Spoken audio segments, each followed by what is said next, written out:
اب تیزی سے خیموں کی طرف آنا شروع ہوا.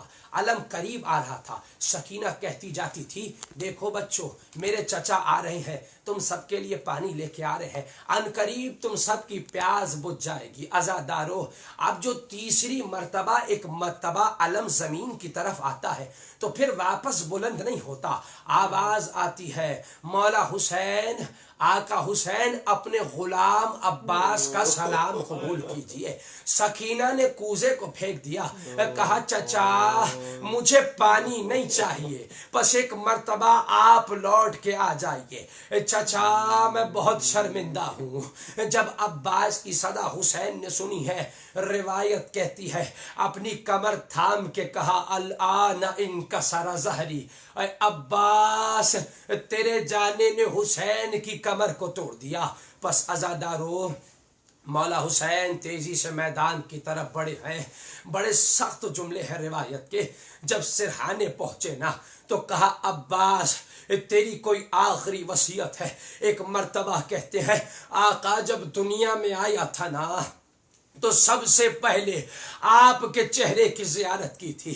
آقا اب دنیا سے جا رہا ہوں تو آپ کے چہرے کی زیارت کرنا چاہتا ہوں, مگر مشکل یہ ہے کہ میری ایک آنکھ میں تیر لگا ہوا ہے اور دوسری آنکھ میں خون جمع ہے. آقا اگر میرے ہاتھ سلامت ہوتے نا میں آپ کو زحمت نہ دیتا. آقا صرف اتنا کیجیے کہ میری ایک آنکھ سے جمے ہوئے خون کو ہٹا دیجئے. پس عزادارو حسین نے اپنی ابا کے دامن سے عباس کے آنکھ کے خون کو ہٹایا.